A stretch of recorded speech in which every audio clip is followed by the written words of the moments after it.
Angry Andy Reviews. Angry Andy. Angry Andy Reviews. Angry Andy Reviews. Angry Andy Reviews. Angry Andy Reviews. Don't make me destroy you. Hello and welcome to Angry Andy Reviews, and this is my review for Star Wars The Acolyte, Episode 5. Now, to be fair to this episode, which immediately follows on from Episode 4, it is actually a much better episode than what we've been treated to in the past so far, but to be fair, that doesn't really count for much at this point anyway. So, like I said, the episode follows on immediately from what happens at the end of Episode 4. Osha wakes up to the sounds of battle in the background. She comes across a fallen Jedi. There are 4 spoilers in this episode, just so you're aware. And then she sees Smiler Ren, Zipperface, Jaws, whatever you want to call him, battling away with several other Jedi. I like to think of them as the red shirt Jedi, the ones that weren't given any names, they were just in the background, activating their lightsabers. And they all get suitably slain very, very quickly, to be fair, even though they're completely surrounding this red lightsaber wielding maniac. The episode progresses on throughout that. It is a constant fight, if you like, throughout this 25-minute episode or so. There are multiple different fight sequences going on at the same time. And pretty much a vast majority of the characters that we've been treated to so far, the peripheral characters, including Jecki and the other fella, who Yord, I think his name is, they're all gone.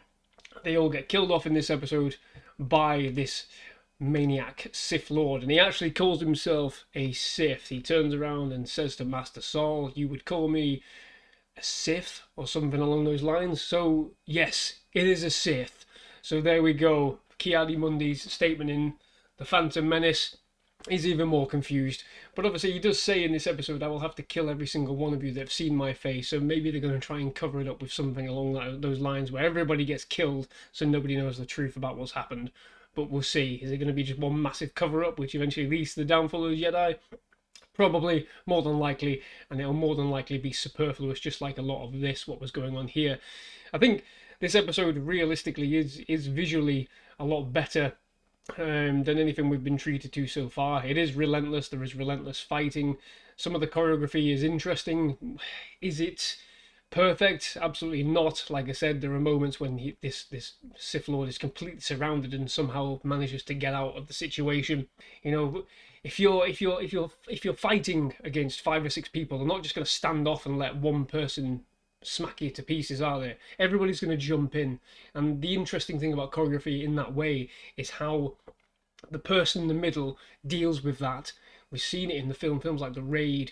You know, there's mass brawls of several different people fighting one person, and it's how that one person deals with palming other people off, stunning them, fighting somebody else instead, stunning that person, coming back, slowly weakening them to a point where they get killed off. But no, here they all just seem to fall into the same similar traps, and it's when you break it down, it's a little bit lackluster, but visually, in the moment, it was actually quite entertaining. I will give the show that. Obviously, the Sith is fully revealed in this, and no surprise, it's the potion guy, the drug geezer. I saw it coming a friggin' mile away. His dialogue was terrible from the first moment we saw him, and it was a little bit too obvious, to be quite honest with you. But never mind, he is revealed as being Sith Kabir, I believe his name is. I'm terrible with these names because fundamentally I don't care about any of these characters. I still don't, and that's a massive problem. So he kills Jecki using what appears to be a lightsaber dagger, which he pulls off the end of his lightsaber and stabs her 3 times with it. She's dead. We didn't really get much from her apart from her really weak attempts to subdue Maeve in this episode, where there was a little bit of hand-to-hand combat session. And that's it, she's gone. And then Yord comes screaming in, and he gets his neck snapped. My God.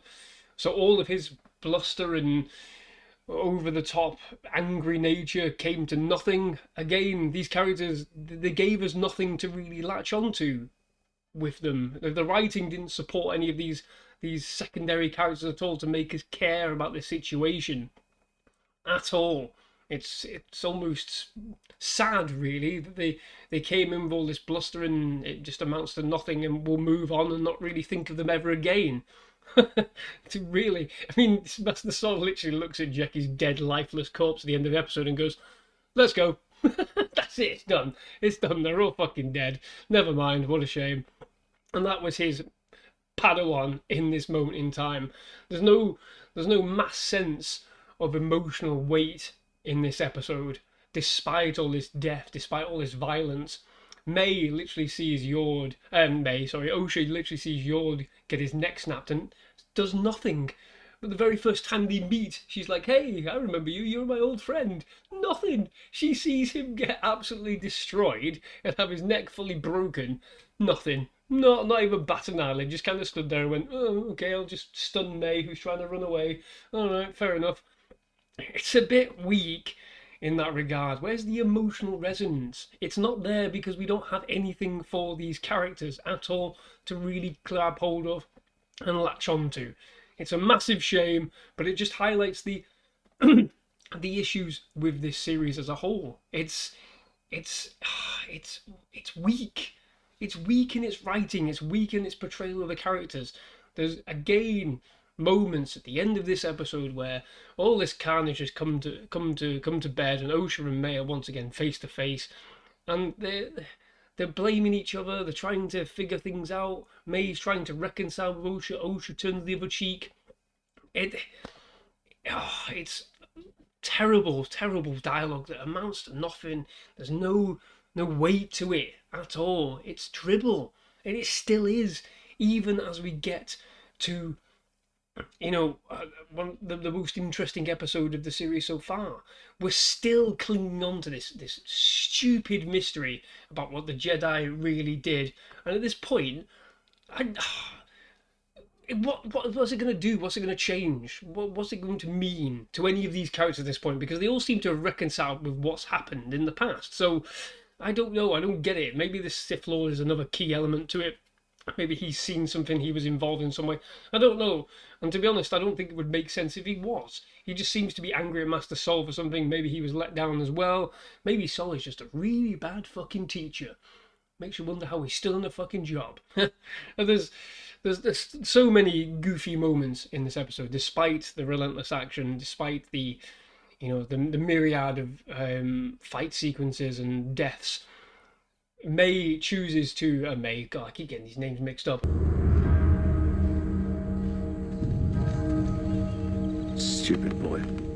Osha chooses to, as she's being led away by Yord to go to the ship, about 2/3 of the way to the ship, she turns around and goes, "No, we have to go back." She senses May calling out to her in the Force. She says, "No, we have to turn back." And she comes up with this mega master plan to put a light on the back of the Sith Lord Khmer in order to draw these beetle creatures together. What is the point when we already know they're attracted to lightsabers? God, man, they're already fighting with lightsabers. The lights are active. She could have... I don't know. It seemed like she was hinting towards Master Sol to utilize his saber in some way, but no, she ends up jumping and somehow attaching her droid's light source on the back of him, and fucking hilariously, of all the things in this episode, he gets taken away, he gets beaten by 3 beetles flying in the air. Oh no, big beetles, what am I going to do? And it seems that he fights them all night, because he slowly comes around in the morning, having killed all these beetle creatures. Great, laughable, just hilariously laughable. You hear him in the distance, like somebody falling down a cliff in an old action movie. And then to top it all off, there's this again switching of the places that we're doing, where May seemingly changes into Osha's clothes and lightsaber cuts her hair so it's perfectly as Osha's is. My God, even though it was almost there anyway and just a few extensions.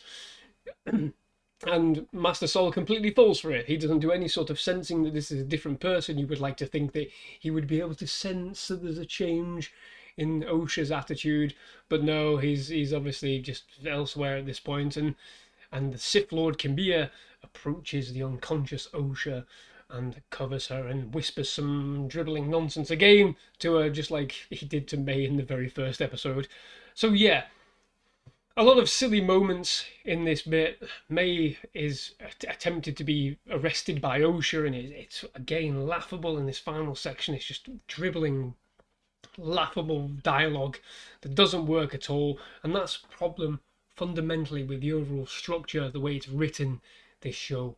I mean, this episode gets on with it. It just gets straight into some fighting, it just gets straight into some action. It does away with a lot of these characters that realistically didn't need to be in this fucking series at all. I'm sorry, I know there's been a bloody hashtag going around Yord Horde. Well, Yord was useless. He did nothing. He offered nothing to this show. Go back and look at it. Go back and have a look at his arc. There is nothing in his arc that makes any difference to this show if he was taken out of it. He's just an angry guy with a yellow lightsaber who could have been interesting if he had some ulterior motive. I mean, it posits him as being a very stringent, by-the-books Jedi. Well, we don't see any of that because he comes in and he's fucking dead straight away. Jackie as well. Oh, by interesting as sort of like this weird, sort of alien apprentice, akin to maybe some of the brashness that we see of Obi-Wan Kenobi in episode 1, but again, nothing comes of it. She says a few waffling lines of dialogue. She tries to arrest May 3 times by saying, "Yeah, you're under arrest, don't move," and then fails miserably. That is it. That's all we see of her. Realistically, when you put it down to brass tacks, apart from some smaller moments with Osha, we see nothing else of her. Nothing that really cements her as being a character that needed to be in this show. Cut the chafe. Cut the rest of the rubbish. Cut the chaff. Cut the fucking superfluous ash that is just lying around gathering dust, and focus in on decent writing and dialogue between the central characters that matter in this show. Because at the moment, I still don't care about them. I don't care about May's motivations, because yet again in this episode, she seems to be flip-flopping. It doesn't make any sense what she's doing. Does she want to help? Does she want to get involved? I thought there was going to be a moment where she turns around and tries to say to Jackie, "No, please, I know what's going on. I want to try and help." No, she ends up fighting. What? Literally the episode before, you're like, "I don't want to be a part of this anymore. I'm gonna hand myself into the Jedi." Well, what are you doing then? What are you doing? The consistency's all wrong in the character. Her motivations fundamentally don't make sense. And it's the same with Osha at this point. Are they going to do a heel turn thing? I God hope not, because we've got how many episodes to go now? I don't care. What is it? Have we got 3 episodes to go? 6, 7, 8? Oh, I don't want this now, because it's just going to clog up more time that has already been taken up of completely and pointlessly at this point. Ah, my word in heaven. Like I said, I think this episode is better, but that could only be in terms of from a visual standpoint. I think the fundamental issues have already been created by the first half of the show. The lackluster writing, the terrible dialogue, the wafer thin characters. I mean, it's terrible. Fundamentally, what really annoys me, I'm thinking about it more now, is Jedi Master Saul at the end of this episode cannot fucking sense that May has switched places with Osha. The Jedi are just completely incompetent and useless at this point. They're fodder. They're fodder for a story that's not even there. It's not even there. It's not even there, this story. There's nothing interesting about this story for me, fundamentally.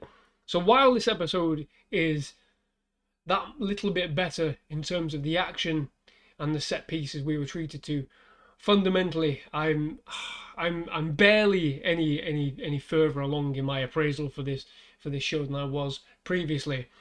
But having said that, it was okay. It was okay. Is it going to change anything going forward? No, I don't think so. Has it changed anything looking back? Not at all.